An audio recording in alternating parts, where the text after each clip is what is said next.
Oke, selamat jumpa, selamat pagi semuanya. Saya Dani Wahyu Menggoro dari Inspirasi Tanpa Batas. Nah, di sesi ini saya akan membagi dua bagian atau dua babak. Yang pertama adalah cara biasa kita di dalam mengajar dengan online, dan di bagian kedua bagaimana kalau kita bertransformasi ke virtual. Nah, oleh karena itu, biasanya kita akan mulai dengan seperti saya sampaikan tadi, itu biasanya protokol. Protokol itu penting sekali, karena kalau tidak disiplin, maka proses kelas virtual itu akan gagal. Nah, oleh karena itu, saya ingin menyampaikan misalnya di dalam proses yang biasa, ya, di dalam proses yang biasa, kita akan langsung masuk ke slide biasanya, ya.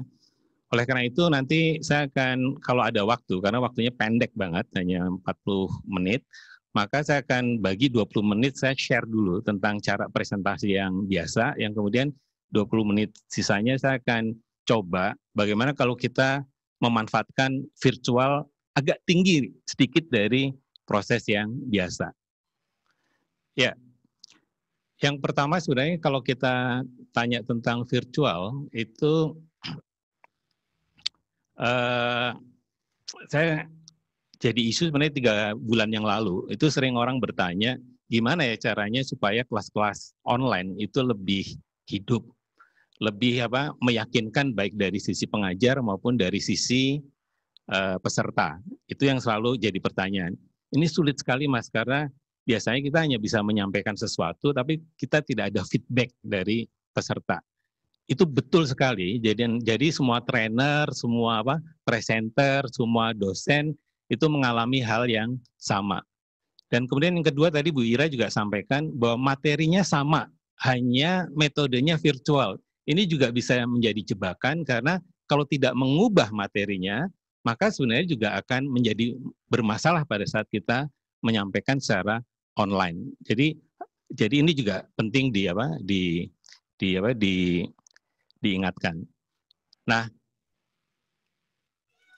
apa sebenarnya virtual teaching sebenarnya kalau kita ingin menyampaikan hal ini? Satu, sebenarnya kalau kita bicara tentang virtual teaching, maka pertanyaan dasarnya adalah apa itu yang disebut virtual? Kalau kita belajar tentang apa itu virtual, maka selalu yang dibandingkan itu real. Ya, selalu kita berandai-andai bahwa di yang waktu kita bisa di kelas langsung itu lebih enak, Pak, gitu. Kalau sudah virtual kita sama sekali lelah gitu. Karena 2 jam atau 2 sampai 3 jam di dunia virtual semacam ini, itu lelahnya sama dengan 1 harian di kelas juga, Pak, Bapak Ibu semuanya. Oleh karena itu kalau kita membicarakan apa itu real, jadi kalau yang real aja Pak, yang real. Nah yang real itu sebenarnya adalah sesuatu yang nyata, bersentuhan dan tidak ada imajinasi. Jadi kalau salaman, saya merasakan salaman. Kalau saya menyampaikan, ayo berdiri, semua peserta berdiri. Ayo tepuk tangan, semua peserta tepuk tangan. Tapi kalau di virtual, saya akan sampaikan, mari kita tepuk tangan. Boleh jadi ada sebagian yang tepuk tangan, tapi kita tidak bisa mendengarkan ya tepuk tangan Bapak Ibu sekalian. Oleh karena itu pertanyaannya adalah, apa itu virtual? Nah, kalau kita bicara virtual, maka sebenarnya kita cek di kamus. Ya. Di kamus disampaikan sebenarnya adalah apa yang disebut dengan virtual itu berbeda dengan online. Bahwa teknologinya yang dipakai sama, tetapi virtual itu berbeda dengan online. Online hanya memanfaatkan teknologinya, tetapi cara kita mengajar sama persis dengan pada saat waktu kita di zaman real dulu. Ya, pada saat kita ada tatap muka. Nah, kalau di virtual, pertanyaannya sebenarnya adalah apa itu virtual? Maka jawabannya cuma satu. Virtual itu artinya hampir nyata gitu. Almost a particular thing of atau quality. Jadi kualitas dan sesuatunya itu hampir sama dengan real.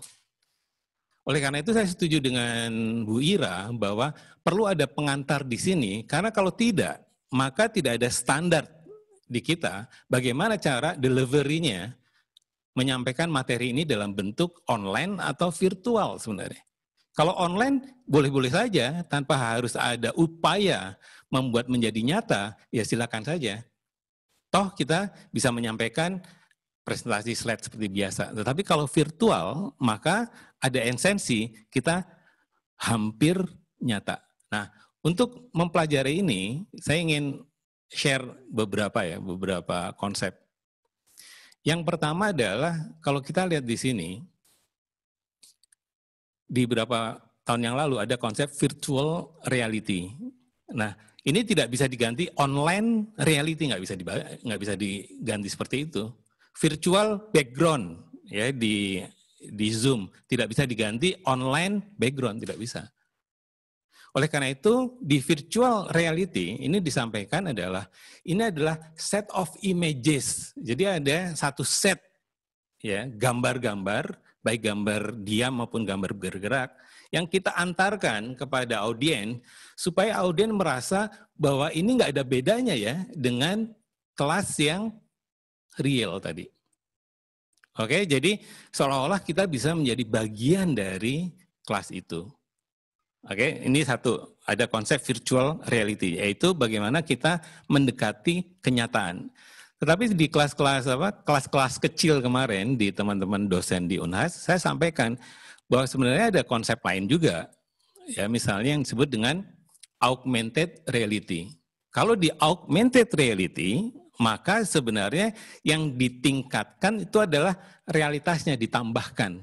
Jadi misalnya kalau saya mengajar di kelas, saya tambahkan dengan teknologi ini, kalau saya belajar tentang anatomi, maka seolah-olah ada tubuh manusia di depan kelas saya. Maka itu sebenarnya adalah augmented reality, yaitu nyatanya ditambah. Jadi dia lebih tinggi daripada kenyataan sebenarnya. Karena kita bisa misalnya lapangan meja kantor kita dibuat lapangan bola dan kita main bola di situ, bisa, atau nonton bola di situ. Seolah-olah pemainnya ada di situ semua. Oleh karena itu namanya augmented. Nah, di tahapan berikutnya sebenarnya yang menarik di gagasan konsep belajar sebenarnya adalah yang namanya XR, extended reality. Saya sampaikan di kelas kecil Unhas waktu itu bahwa kemungkinan 10 tahun ke depan itu boleh jadi kelas-kelas di Unhas sudah menjadi extended reality, yaitu antara kelas real dengan kelas virtual dan augmented itu bergabung. Ya dia menyatu, nggak ada border lagi, tidak ada batasnya. Oleh karena itu mahasiswa akan mengalami yang disebut dengan immersive experience, yaitu pengalaman yang jauh lebih tinggi daripada kita di dalam kelas semata-mata. Jadi ada augmented-nya, ya, ada virtualnya, ada realnya. Yang ini disebut mixed reality. Itu nanti ke depan. Nah, kalau lihat dari cara berpikir seperti ini, maka virtual reality itu hanya tahapan awal. Ya, jadi kalau kita menjadi pengajar untuk masuk ke virtual sebenarnya kita baru di tahapan awal, yaitu bagaimana meningkatkan ya dari proses belajar real menjadi belajar yang virtual. Apa yang kita bisa lakukan? Ini pertanyaannya. Oke, di real teaching sebenarnya ada yang menjadi sesuatu yang sesuatu yang kita sukai karena semuanya bisa dikontrol kan, karena panca indera semuanya disentuh. Ada mata, penglihatan, visual, audio, ya audio itu juga kita bisa dengarkan. Ada juga touching, sentuhan. Ya, kita bisa menyentuh banyak hal di sana.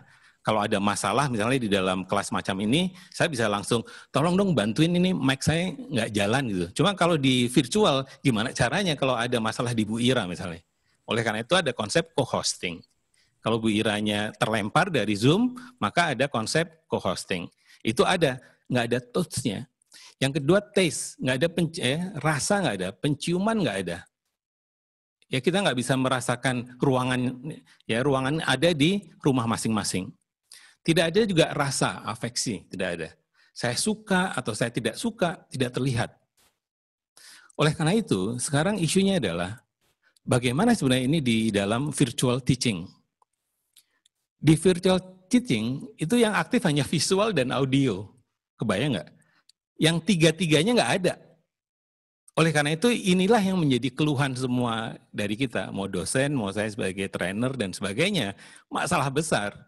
Karena yang ada cuma dua, audio dan video. Nah kalau videonya buruk, audionya buruk, gimana coba? Kelasnya jatuh. Ya, kelas virtualnya menjadi jatuh. Oleh karena itu, jadi isu utama di sini adalah kalau kita ingin apa? Ingin menjadi virtual teaching adalah kita harus meningkatkan visual tadi. Visualnya harus ditingkatkan lebih tinggi. Jadi kalau kita beli TV sekarang, ya Samsung misalnya atau merek yang lain, itu berlomba-lomba supaya resolusinya lebih tinggi, supaya lebih virtual.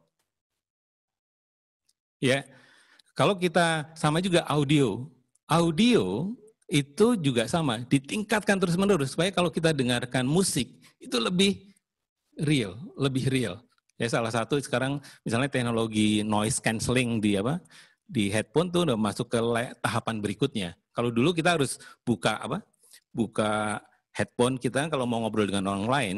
Kalau sekarang headphone-nya sendiri udah cerdas. Kalau saya sedang ngomong, dia tahu saya sedang ngomong, musiknya turun sendiri. Oke, jadi audio harus ditingkatkan, video harus ditingkatkan.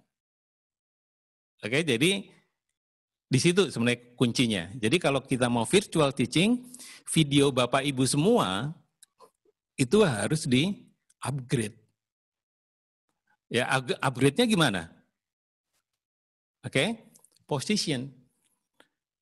Laptop itu by design dirancang untuk ditaruh di atas paha kan, laptop. Kalau kita taruh di meja, kamera laptop itu akan ada di bawah, sehingga yang akan kelihatan adalah wajah kita dari bawah. Ini tidak ideal. Oleh karena itu, cara yang pertama adalah posisi laptop Bapak Ibu semua diganjel dengan dus atau buku gitu, supaya sejajar dengan mata kita. Karena kalau tidak, kita akan ada dilihat dari bawah. Itu buruk sekali dalam konteks visual.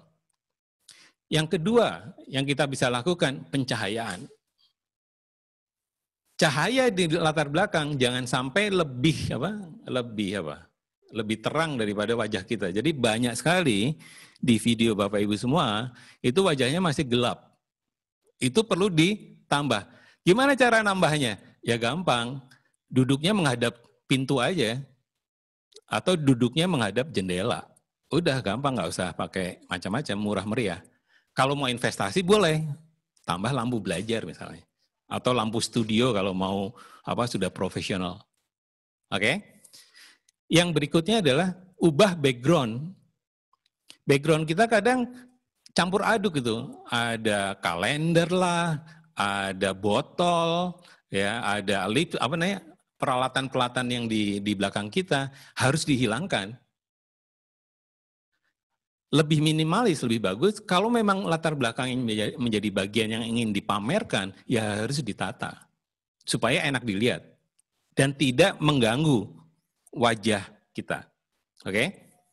Yang berikutnya adalah gunakan virtual background. Nah tadi saya lihat beberapa sudah menggunakan virtual background, tetapi implikasinya adalah kalau laptopnya tidak memadai, maka gambarnya lebih buruk lagi.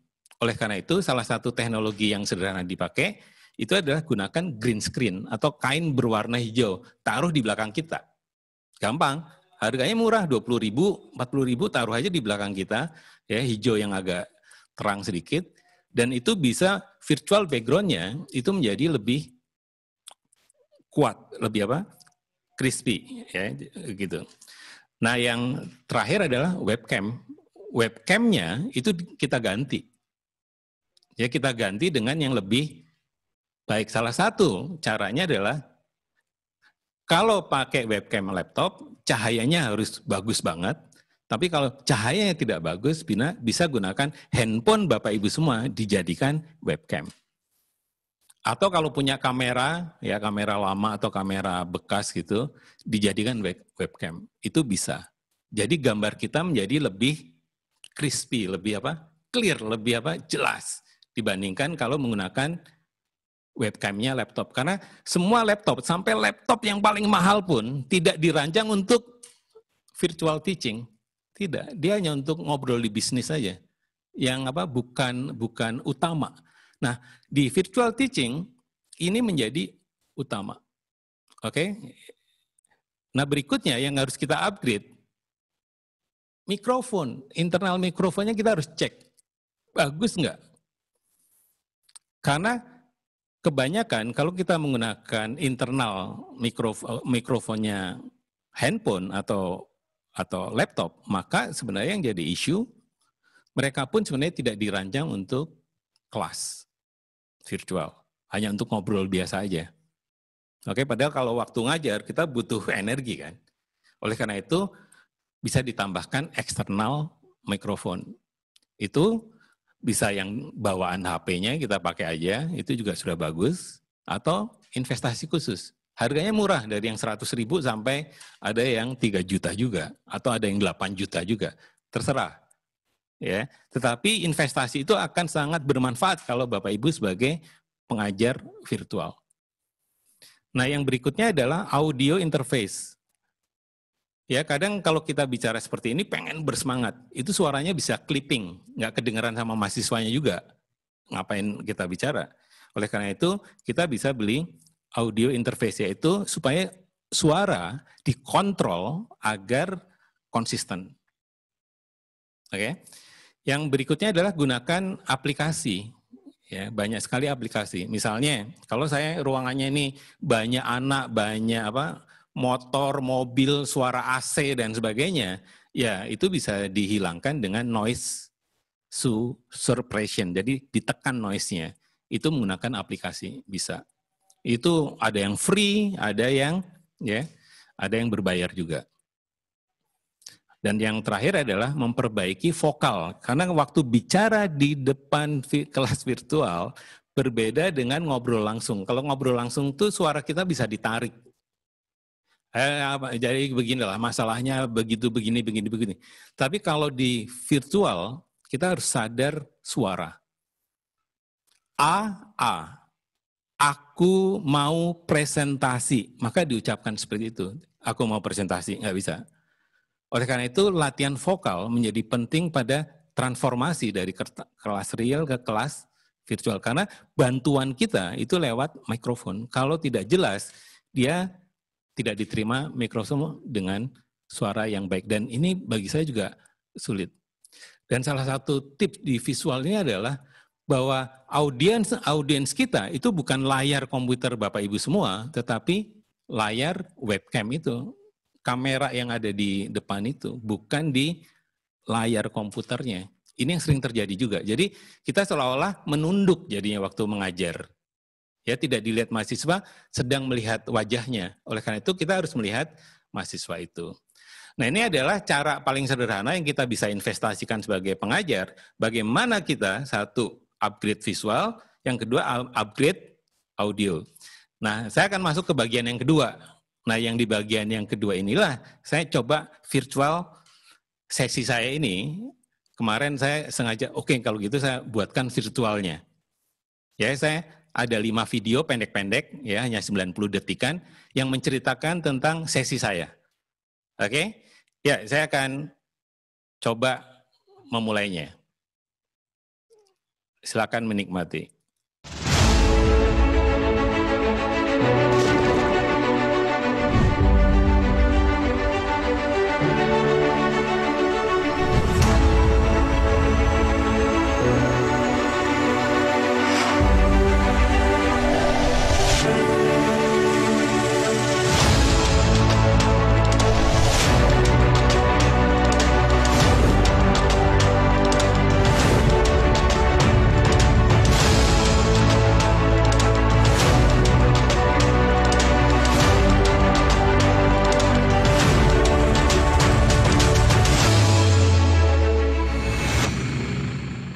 Perkenalkan, nama saya Dani Wahyu Menggoro. dari Inspirasi Tanpa Batas atau Inspirit. Inspirit adalah social enterprise yang berdiri sejak 2002. Kami memiliki misi untuk mewujudkan Indonesia yang keren pada 2045 melalui interaksi sosial yang keren. Produk utama kami adalah Vibrant Facilitation yang kami mulai sejak tahun 2005. Saat ini kami aktif melakukan berbagai training, Vibrant Facilitation, dan juga Lokakarya, dan juga event-event besar yang bekerja sama dengan pemerintah, organisasi masyarakat sipil, dan juga dunia usaha. Pada 3 bulan terakhir ini, kami memperkenalkan apa yang kami sebut sebagai Virtual Social Interaction. Salah satu yang sedang kami populerkan adalah Virtual Presentation atau Virtual Teaching. Sesi kali ini, saya ingin memperkenalkan konsep dan cara atau tips yang paling mudah untuk memulai virtual teaching. Selamat menikmati. Apa itu virtual teaching? Sebelum mengupas lebih jauh, saya ingin menjelaskan dulu gagasan tentang virtualnya ini sendiri. Kata virtual selalu dilawankan ya dengan kata real, yaitu sebuah pertemuan yang sifatnya nyata, tidak ada di imajinasi, tetapi kita tatap muka, misalnya salah satu contohnya. Nah, pertemuan virtual kemudian apa sebenarnya? Kalau kita beranjak pada kata virtual, artinya adalah hampir nyata. Jadi, virtual itu bukan online, tetapi online yang diperkaya agar kelas kita lebih mendekati kenyataan. Nah, virtual sendiri itu adalah tahapan yang paling rendah dibandingkan tahapan-tahapan yang lain. Tahapan berikutnya adalah augmented reality, yaitu bagaimana yang real itu diperkaya. Ya, misalnya kita bermain games Pokemon Go misalnya. Ya. Kemudian yang di tahapan yang ketiga kita sebut sebagai extended reality. Di extended reality ya, itu real, virtual, dan augmented dijadikan satu. Nah, pengalaman ini disebut adalah pengalaman yang sifatnya imersif. Pengalaman yang lebih dalam dari sekedar menonton film, mendengarkan audio, dan sebagainya. Nah, apa itu virtual? Adalah bagaimana kita meningkatkan realitas dengan cara yaitu meningkatkan visual, yaitu di-upgrade visualnya, dan yang kedua adalah mengupgrade audionya. Mengapa ini perlu di-upgrade? Karena kita tidak bisa menjangkau 5 panca indera yang lain, yaitu tentang rasa, ya, tentang penciuman, ya, dan juga tentang bagaimana kita merespon afeksi dari seluruh proses yang sedang berjalan di kelas.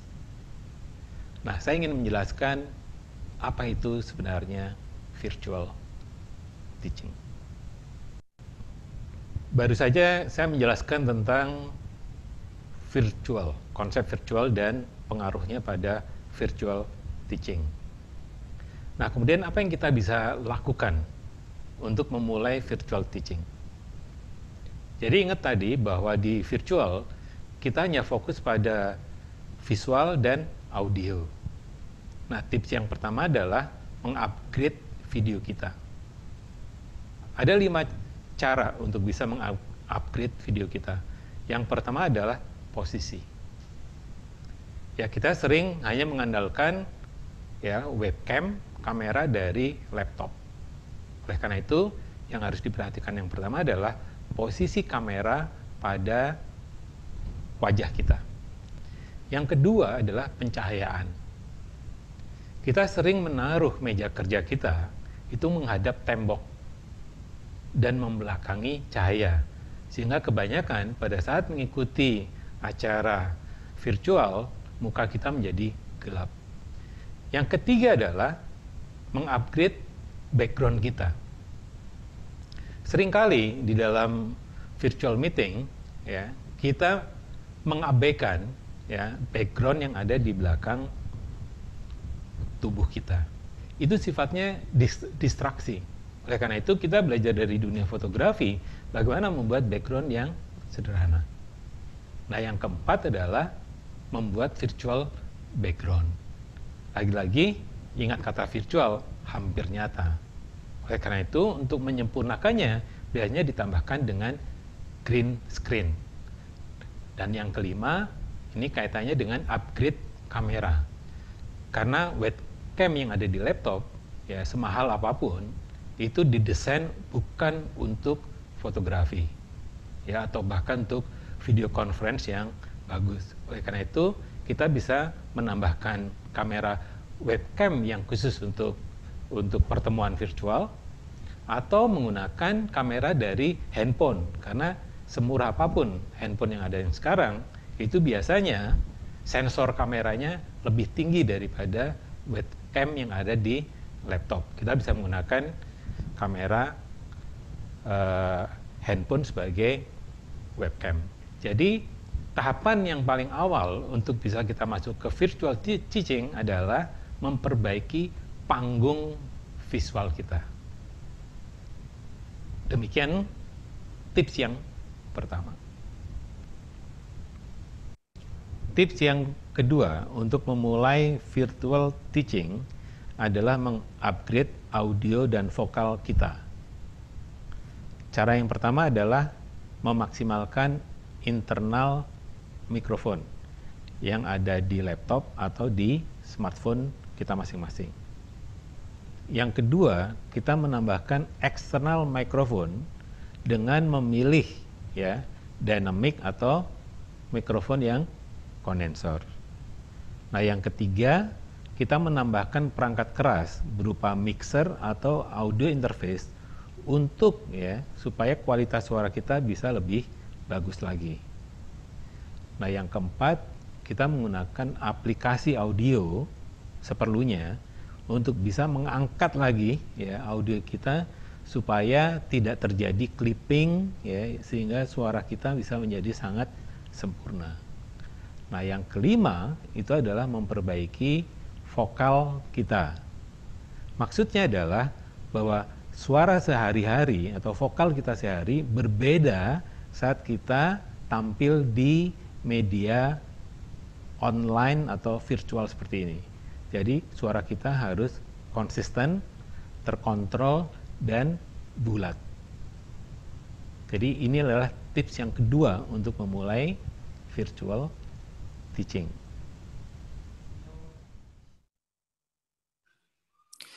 Oke, Bapak Ibu semuanya, itu contoh aja beda ya antara kalau presentasi biasa menggunakan slide dan kemudian kita ubah menjadi virtual. Sama-sama kita ya bagaimana sebenarnya upaya kita meningkatkan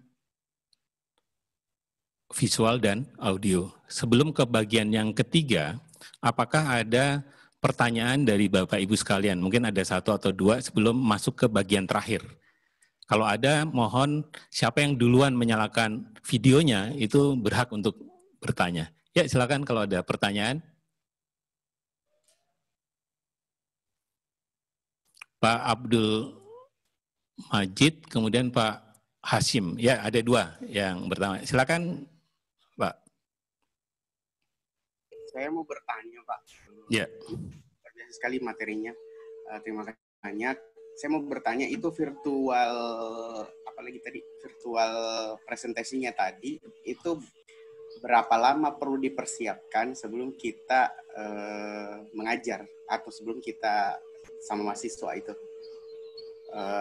daring? Seperti itu. Oke. Terima kasih, Pak. Terima kasih, Pak Abdul Majid. Pak Hashim, Pak Muhammad Hashim. Ya, silakan, Pak. Terima kasih.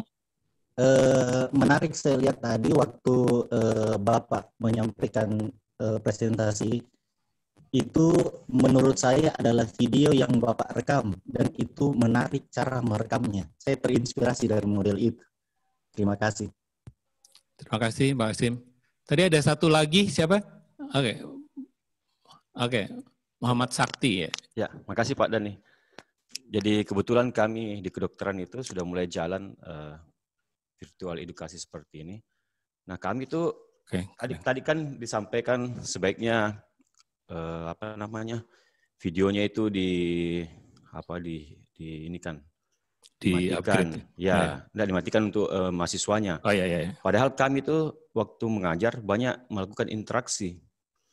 Jadi kami biasanya memperhatikan juga mahasiswa waktu menjelaskan. Nah kalau ada pengalaman kemarin kalau misalnya kita matikan itu videonya untuk menghemat tadi internet, yaitu beberapa mahasiswa malah hilang. Pengalaman banyak yang nggak tahu kemana, jadi seolah-olah tidak memperhatikan. Jadi kami kemarin tuh justru meminta mahasiswa untuk menyalakan videonya supaya kami bisa melihat mereka dan bisa berinteraksi langsung, gitu. Oke. Iya, makasih. Oke. Terakhir, tadi ada Bu siapa? Terakhir. Oke. Bu Nur. Terima kasih Pak. Yang mau saya tanyakan adalah, ini kan materi untuk dosen biasanya yang untuk memulai virtual presentasi di kelas. Kira-kira kalau mahasiswa apakah juga bisa diberikan virtual kelas, penjelasan seperti virtual kelas seperti ini? Karena ya sama-sama yang mengalami hal ini kan tidak hanya dosen saja, tetapi juga mahasiswa. Seperti itu. Terima kasih. Oke, saya balik lagi ke slide ya. Saya akan balik lagi ke slide saya. Ya, jadi yang berikutnya, sebenarnya persiapan saya kemarin ya hanya biasanya gini. Cara yang harus kita lakukan kalau ingin menggunakan virtual setelah di-upgrade ya tadi, upgrade video itu kan upgrade video kita ya sebagai pengajar. Jadi tadi kan masih ada yang wajahnya gelap, ada yang laptopnya dari bawah dan sebagainya. Itu bagi mahasiswa tidak menarik.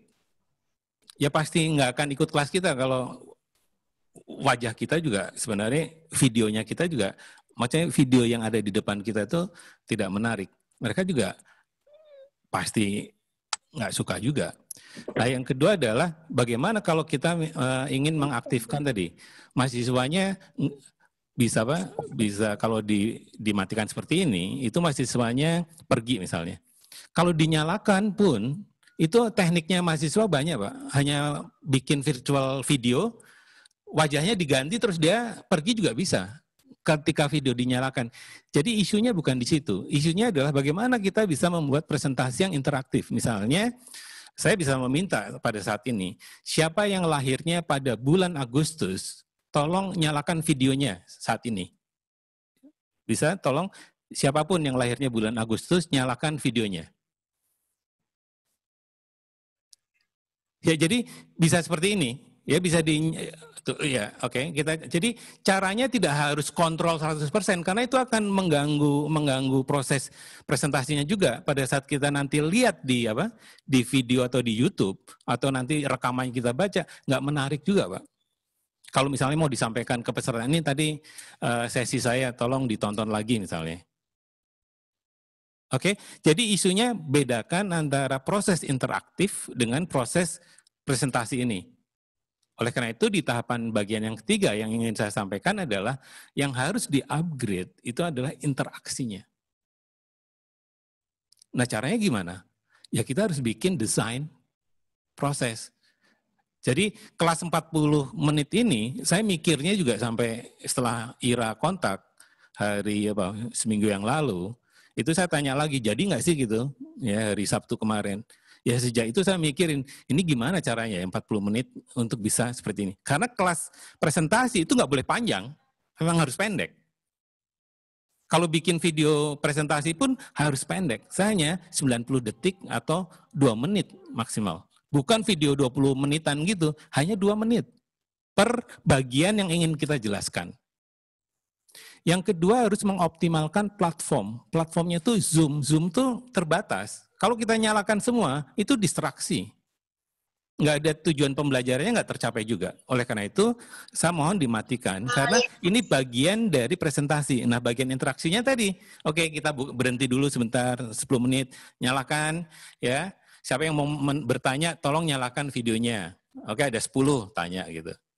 Kalau enggak, pertanyaan lewat chat. Semua komentar ditulis di chat room. Kita bisa tahu absen, siapa yang menulis, siapa yang tidak. Oke, jadi gunakan platform ini semaksimal mungkin. Oke. Kemudian transform the materials. Materi slide-nya harus kita ubah. Nggak bisa pakai slide yang biasa. Oleh karena itu, kalau Bapak Ibu lihat slide saya, teksnya hanya pendek saja. Karena nggak ada gunanya bikin slide teks semua. Yang balet-balet, butir-butir begitu. Nggak dibaca mahasiswa juga. Jadi, apa yang penting saja yang akan dinyatakan di slide kita. Ya seperti misalnya, siapa yang hafal dengan jadwalnya Bu Ira tadi gitu? Nggak kebaca. Ya tinggalnya hari pertama ini, ya tiga. Oke? Kemudian yang tadi, kapan kita memulainya? Jadi proses belajar virtual itu lengkap, Pak. Jadi bukan hanya pada tahap online seperti ini, pra-nya harus disiapkan. Kemudian paskanya harus disiapkan juga. Pra-nya misalnya yang saya sering lakukan, dengarkan podcast saya. Atau saya kirim slide-nya, udah. Semua slide saya kirim aja ke peserta, baca aja bisa. Pada saat online, semuanya sudah siap. Jadi kelas virtual itu berbeda dengan kelas real, yang seolah-olah mahasiswa masuk belum siap. Ini harus siap semuanya. Pengajarnya siap, mahasiswanya juga harus siap. Oke, jadi semuanya harus siap. Bahannya saya sering kirim gambar, tonton video YouTube yang ini ya sebelum ikut kelas besok saya. Tolong dilihat. Mau ditonton mau enggak ada masalah. Yang paling penting mereka pasti sudah ada di kepalanya. Kenapa saya diminta untuk nonton video itu ya?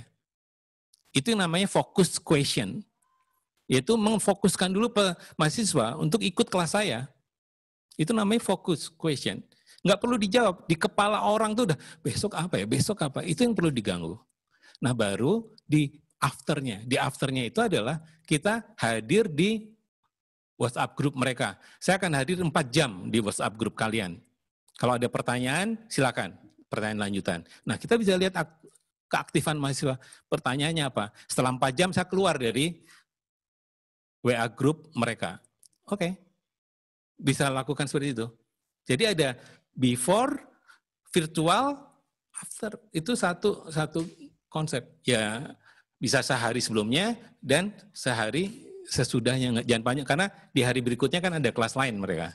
Kita mengganggu mereka juga. Jadi ya 1 hari sebelumnya dan sehari sesudahnya supaya terikat di dalam materi yang kita ajarkan. Jadi ini cara menyempurnakan karena panca indera tidak bisa aktif semua.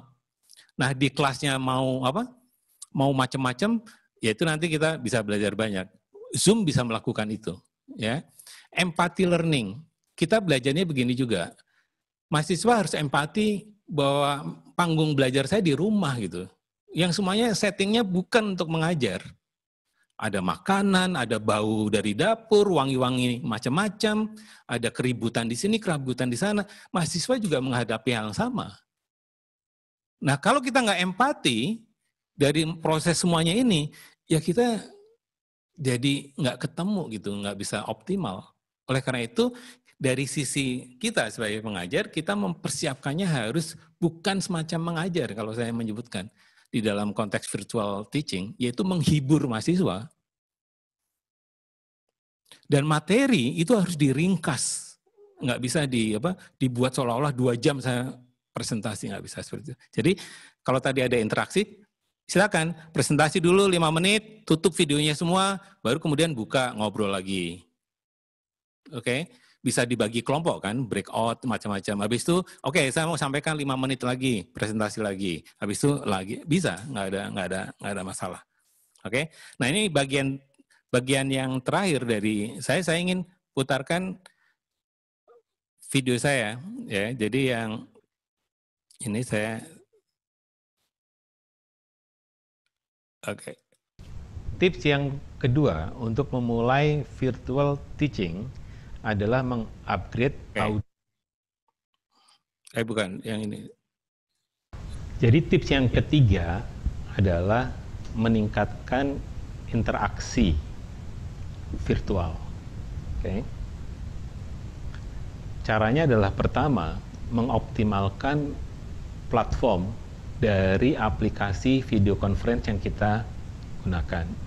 Kemudian yang kedua adalah membuat alat bantu yang kreatif, tapi juga harus sederhana. Nah, yang ketiga, merancang alur dari proses belajar virtual itu utuh. Salah satunya yang harus kita lakukan adalah ada yang disebut dengan pra-kelas. Nah, pra-kelas ini sifatnya membantu peserta untuk melakukan pemanasan dengan mendengarkan atau membaca sesuatu yang kaitannya dengan kelas virtual. Nah, yang keempat adalah mengoptimalkan media sosial. Nah, yang kelima sebenarnya adalah mendorong para peserta kelas kita untuk bisa melakukan apa yang kami sebut sebagai autonomous learning atau merdeka belajar. Caranya adalah memberikan kesempatan kepada mereka untuk memproduksi sesuatu dari apa yang dipelajari dari kelas online. Kira-kira begitulah tips yang kita bisa lakukan. Satu tadi, mengupgrade visual, upgrade audio, dan yang ketiga adalah upgrade interaksi di dalam kelas virtual. Terima kasih telah mengikuti sesi virtual teaching. Semoga bermanfaat dan bisa diaplikasikan pada kelas-kelas yang diampu oleh Bapak Ibu sekalian. Salam virtual.